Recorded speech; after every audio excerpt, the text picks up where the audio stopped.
El público tiene la palabra. Ya estamos con Luisa Izaguirre, secretaria general del Sindicato de Trabajadores de Sedapal, para que nos comente qué está pasando en Sedapal. Muy buenos días, Luisa. Buenos días, Eben. Gracias por la invitación. Bueno, efectivamente, ya con fecha 26 de septiembre, el Sindicato de Trabajadores de Sedapal, SUTESAL, en forma conjunta con la población del Lima Callao, realizamos una marcha masiva, ¿no?, de más de 30.000 personas hacia el Ministerio de Vivienda con la finalidad de pedir la derogación del Decreto Supremo 214 que privatiza Sedapal, y no solamente Sedapal, sino también el resto de empresas públicas. Lamentablemente, poco se ha dicho lo lesivo de este Decreto Supremo. Lo único que el gobierno, el Ejecutivo, a través de Vizcarra y el exministro de Vivienda en su momento indicaron pues que no se iba a privatizar Sedapal, que no estaba dentro de las intenciones del gobierno, pero lo concreto es que este decreto sigue vigente. Y nosotros estamos convocando una movilización para el día 28 de noviembre. Hemos decidido en forma inmediata no dar tregua a ese decreto supremo ni a las intenciones privatistas que vienen directamente de un sector empresarial que promueve ese tipo de privatizaciones y concesiones. Y el gobierno se equivoca también en abrir las puertas y aplicar fórmulas atrasadas que no han dado resultados en otros países, ¿no? La gente te preguntaría, Luisa, diría, ¿y por qué no quieres capital privado? Que es lo que siempre dicen a los dirigentes, los estigmatizan en el sentido, no se oponen a todo, dicen. ¿Qué crees tú que el fondo no es ese? Lo que ocurre es que estamos hablando de empresas que son rentables y que son eficientes, con aspectos a mejorar como cualquier empresa, ya sea privada o sea pública. En el caso específicamente, Sedapal rinde 340 millones aproximadamente de utilidades en forma anual. Están también las empresas eléctricas, ¿no?, que también rinden como 800 millones de utilidades en forma anual. La gente poco o nada, como le digo, sabe al respecto. Entonces, acá lo que ocurre que cuando existe cada proceso de privatización se tiende a debilitar primero las empresas, a los dirigentes. Cuestionar a los dirigentes, sí, y tratar de debilitar también la gestión.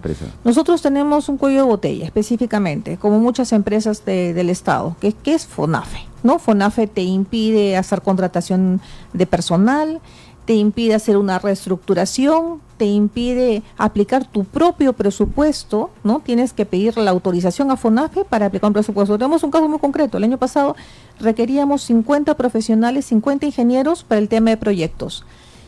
Y FONAFE, después de 7 meses, brinda la autorización.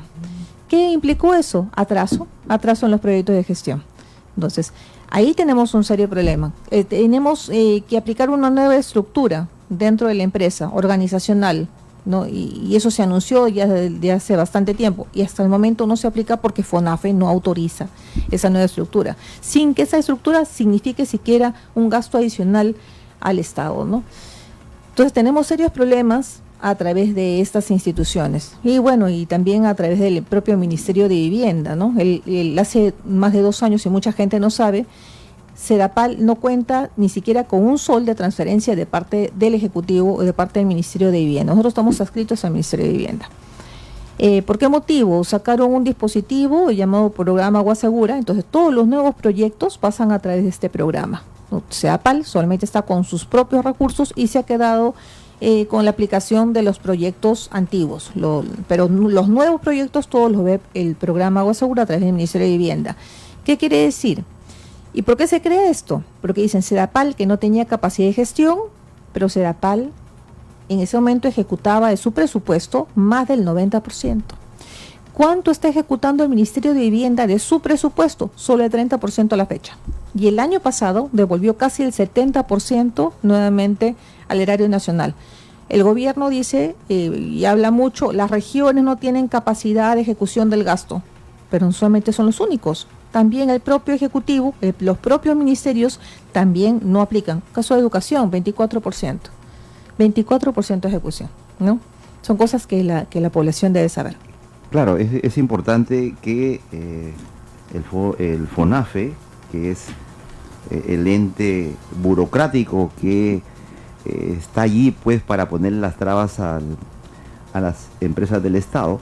Luisa, ¿y no hay algún proyecto para que salga del FUNAFE Sedapal, porque eso es una traba permanentemente que no deja mejorar las cuestiones de las empresas del Estado. Sí, existen proyectos para ser excluidos de FONAFE, como también existen proyectos por la derogatoria que se hicieron en el Congreso de la República, ¿no? A través de diferentes despachos de congresistas.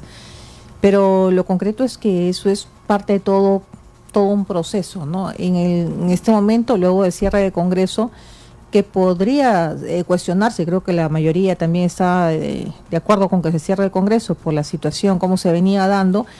Lo peligroso, lo riesgoso de todo esto es que el gobierno en este momento tiene todas las posibilidades de sacar decretos, decretos de urgencia, sin que exista ese equilibrio de poderes, ¿no? Con toda sociedad democrática, ¿no? Entonces, Luisa, la marcha para el 28 de noviembre, yo algo que noté, Luisa, no fue muy no salió en ninguno de casi en los medios. Ustedes, ¿qué pasó allí? Salió en algunos medios de comunicación, salió, exacto, ¿no? Pero sí han salido. La contundencia de la marcha, era demasiado obvio no visibilizarla, digamos, ¿no? Por los principales o los grandes medios de comunicación. Yo quisiera puntualizar.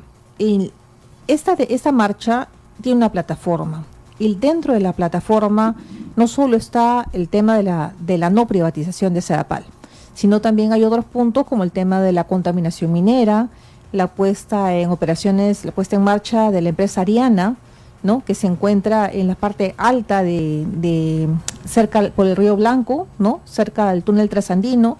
Está también lo de Tamboraque, que también es un riesgo latente para toda la ciudad de Lima y Callao, al igual que Ariana. Mucha gente no sabe que hay un relave encima del túnel por el que discurre todo el agua que viene para Lima y Callao. Se han puesto una medida cautelar a través de 2 excongresistas y también de Cooperación. Estamos acompañando también ese proceso. En estos días debe estar saliendo la sentencia. El tema de la ampliación de presupuesto también para la ejecución de la cobertura, el cierre de brecha en saneamiento que es necesario. El día de ayer salía una noticia que durante 4 años no se ha podido bajar el índice de desnutrición y anemia de los niños, y una de las principales causas es justamente el tema de la falta de agua potable, el agua de calidad que necesitan las personas.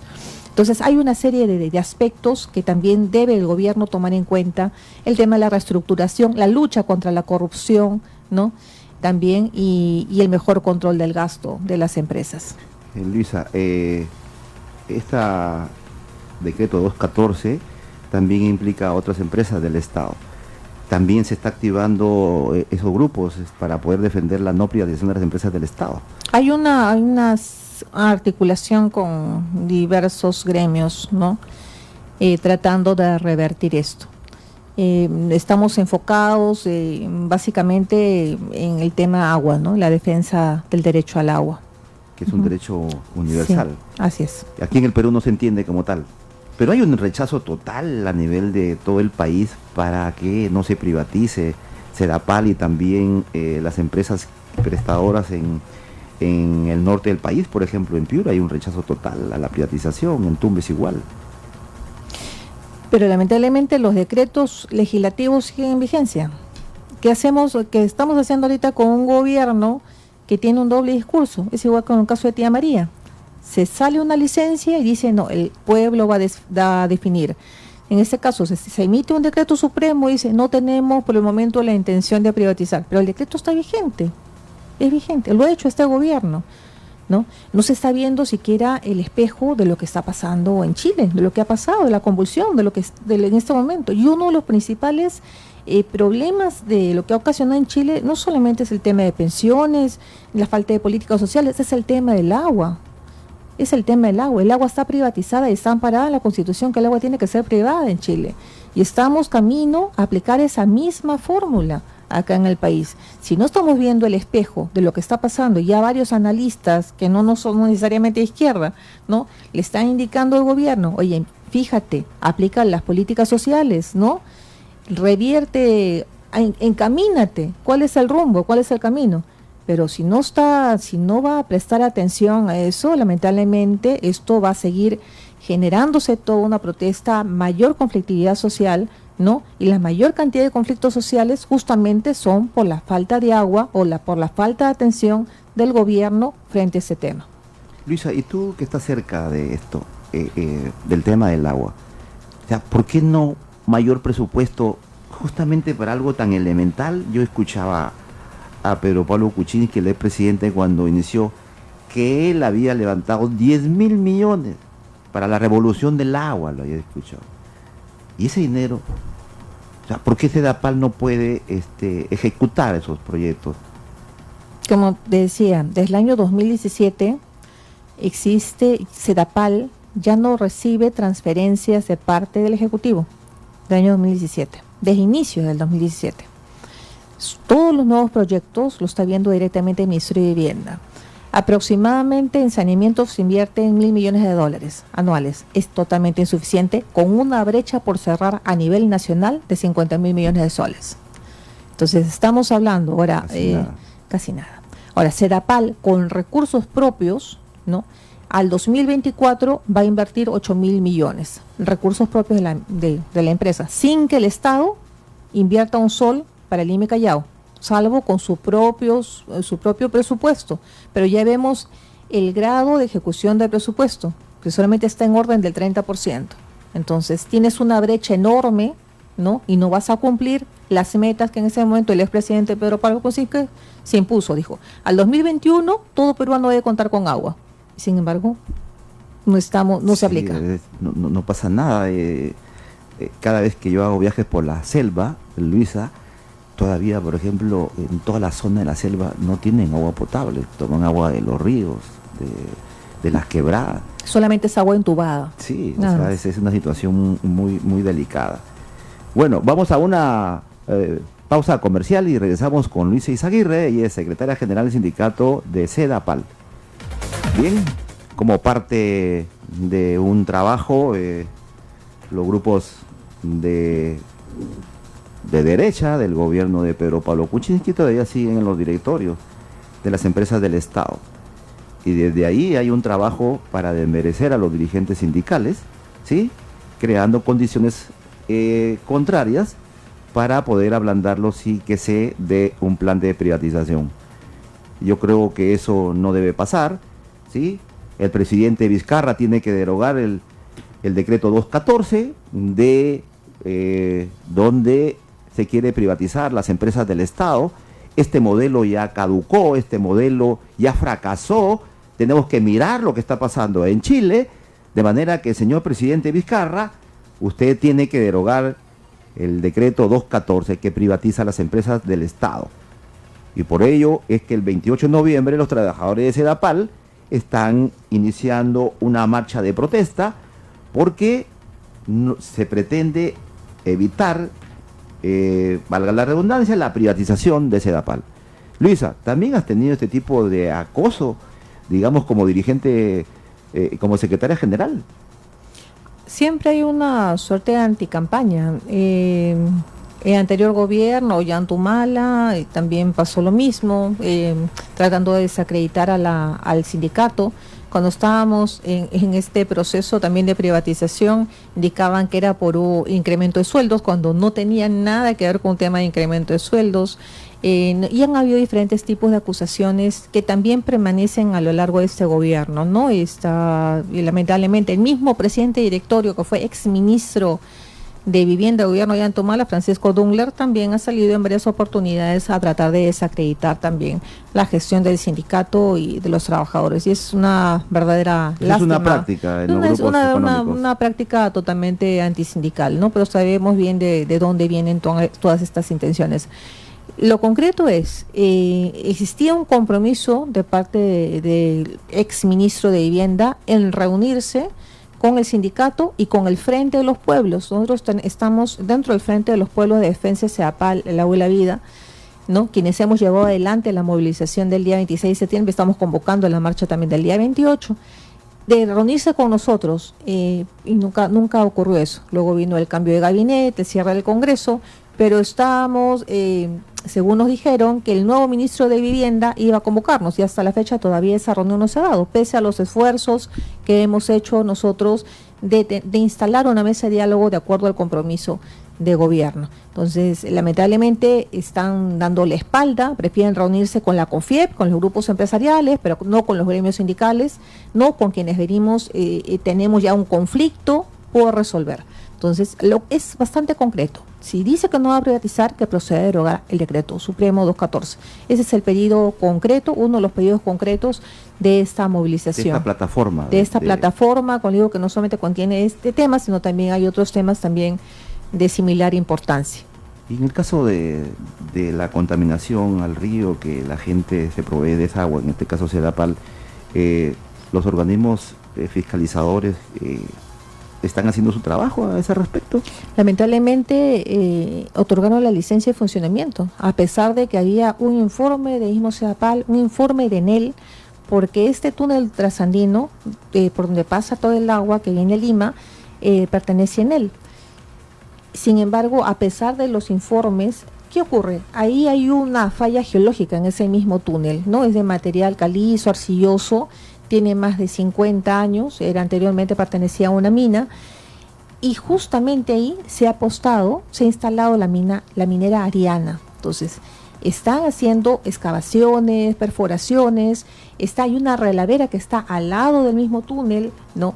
Y esto fácilmente puede filtrar. Algunos dicen por un sismo, ni siquiera requiere un sismo. Existen fallas geológicas donde ingresa el agua, o estamos hablando de marcas, están todas las lagunas ahí, todas las marcas. Entonces es un área muy rica en agua. Entonces, nosotros incluso proveemos de eso. Ahora, algunas dicen, la minera dijo, bueno, se va a impermeabilizar a fin de que no ingrese al túnel el mineral. Pero si se permeabiliza, también significa un riesgo porque van a haber menos cantidad de agua para Lima y Callao. O sea, ya sea por un motivo de contaminación o por falta de agua, igual la población sigue siendo afectada. Como digo, se ha puesto una medida cautelar, través de la excongresista Marisa Glave y Katia Gilbonio con Cooperación. Nosotros también estamos acompañando como Litis Consorte en ese proceso, ¿no? Y estamos en espera de la sentencia, pero es gravísimo realmente lo que ocurre y no entendemos cómo es posible que le hayan otorgado la licencia de funcionamiento sin tomar en cuenta el estudio del pacto ambiental y los informes de Sedapal y de ENEL. Bien, Luisa, vamos a acompañarte en esta marcha de protesta este 28 de noviembre, ¿sí? Vamos a propagandizar, ¿no? Tu plataforma de lucha porque nos parece interesante y que todavía es lo que me llama la atención, es que hayan mujeres valientes como tú al frente de una institución. Eso de verdad cabe resaltarlo porque son pocas las mujeres que están en las organizaciones sindicales y eso hay que resaltarlo así, con todas sus líneas. Yo de verdad te felicito porque siempre te he escuchado, te he seguido, ¿no? Y mantienes una línea y eso es importante. Luisa, en esa misma línea de defensa de tu empresa, de defensa del país, ¿no ha pasado por ti el bichito de la política para que estés adentro, justamente para defender desde adentro hoy que hay una actitud de cambio de gente nueva? Bueno, lo que hacemos nosotros es una política social, es una política de derechos laborales y sociales, ¿no? ¿No has pensado en la política? Es un tipo de política diferente, pero no lo has pensado, pero no quisiera eso que se tergiverse y como que por el momento no está dentro de mis planes participar. Sí. Hay invitaciones, pero no vamos a participar en este momento, al menos en este periodo. Posteriormente y el tiempo lo definirá. Qué bien, de verdad, claro, Luisa, algún llamado que quieras hacer a tus trabajadores, a la sociedad civil, al mismo gobierno para que derogue este decreto. Sí, un llamado a todas las organizaciones sociales, sindicales, populares que existen y que están por la defensa de las empresas públicas, no solamente Sedapal, sino de la defensa de las empresas públicas por lo poco que nos queda de soberanía, que se haga una defensa y este es justamente el espacio en el que estamos trabajando organizaciones sociales y queremos seguir sumando y para convocarlos también a la movilización del 28 de noviembre. Salimos 30.000 el día 26 de septiembre y esperamos ser muchos más este día 28 y decirle fuerte y claro al gobierno que acá hay un pueblo que se resiste y que no está de acuerdo con la política económica que viene emprendiendo con relación al remate de empresas públicas y también con otros decretos similares que también restan derechos, quitan derechos a la población. El agua es un derecho y hay que defenderlo. Sí, el agua es un derecho humano, está considerado como tal. Bien, hemos estado con Luisa Izaguirre, secretaria general del Sindicato Único Trabajador de Sedapal, con nosotros. Muchas gracias, Luisa, por estar con nosotros. Muchas gracias. Esto fue El Público tiene la palabra.